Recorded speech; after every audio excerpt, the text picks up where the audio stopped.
Myslím, že sa zhodneme na tom, že v dnešnom svete nájsť spoľahlivé informácie na internete nie je vôbec jednoduché. Internet sa veľmi rozmohol, sociálne siete osobitne a vplývajú na nás každý deň rôznymi emóciami, často veľmi negatívnymi.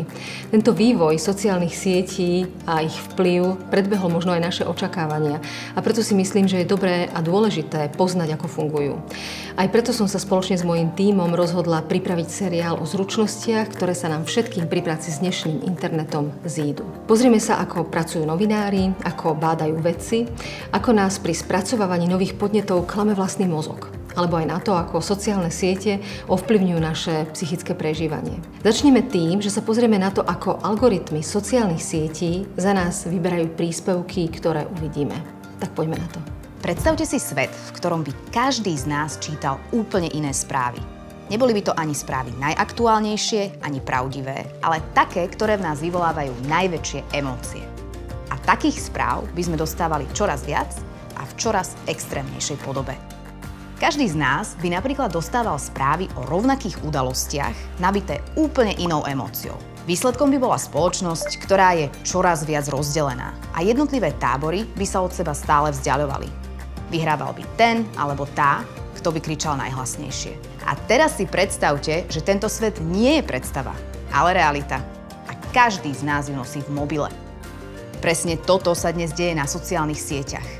Tie každý deň využíva väčšina z nás a trávime na nich šialené množstvo času, v priemere až 183 minút denne.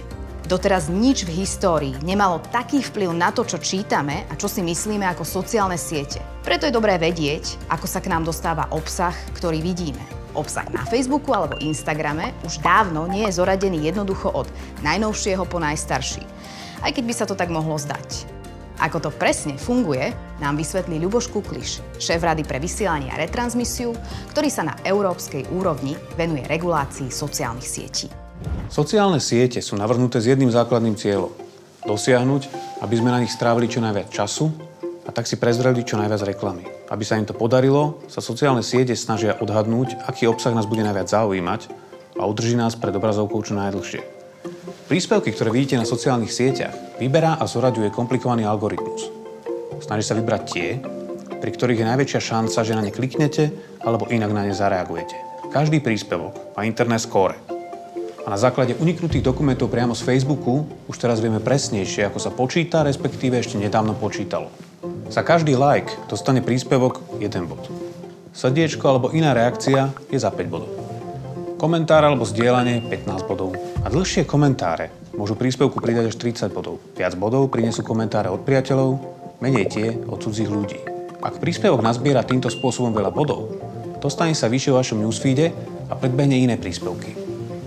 Algoritmus na základe vysokého skóre predpokladá, že je vysoká pravdepodobnosť, že by ste mohli na tento príspevok nejakým spôsobom zareagovať. Naopak, príspevky, ktoré získajú málo bodov, sa prepadnú nižšie vo vašom newsfeede a možno ich ani nikdy neuvidíte. Ale toto bol len úplný základ. Do hry vstupuje nepredstaviteľné množstvo ďalších faktorov, ktoré algoritmus berie do úvahy.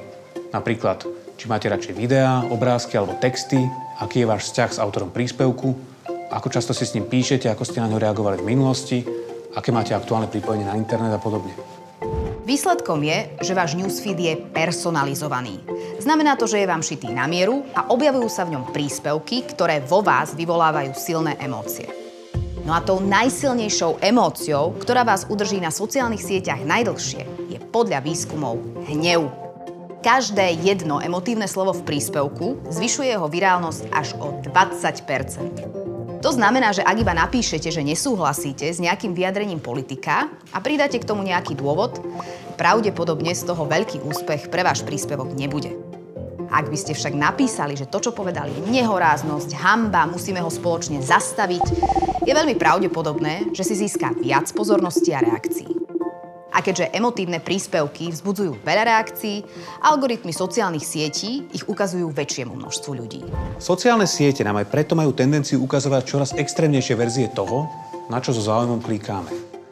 Ak raz kliknete napríklad na video o akupunktúre, ďalej vám YouTube môže ponúknuť video o homeopatii a ani neviete ako, sledujete video, ktoré bez doloženia relevantných zdrojov naznačuje, že koronavírus je súčasťou špinavej hry utajených mocných. Človek, ktorý má o očkovaní legitímne pochybnosti, sa veľmi rýchlo dostane k tvrdo antivaxerským príspevkom. A to pritom spočiatku hľadal odpovede na normálne otázky. Po nejakom čase, len vďaka zopár klikom, máme zrazu každý v telefóne úplne iný svet. Takto sa na sociálnych sieťach vzdialujeme aj od ľudí, s ktorými sme si boli blízki. A čudujeme sa, čo sa s nimi stalo. Keď najbližšie nebudete vedieť pochopiť, ako si váš známy môže myslieť to, čo si myslí, neodsudzujte ho. Spomeňte si na to, že jeho newsfeed mu možno o spoločných témach ponúka úplne iné informácie, aké čítate vy. No a dajme si zopár rád na záver. Poprvé, využívajte sociálne siete najmä na zábavu a kontakt so známymi, nie ako hlavný zdroj informácií o svete. Sociálne siete totiž nikdy neboli stvorené ako seriózny zdroj informácií. Ich cieľom je nás zaujať, nie informovať.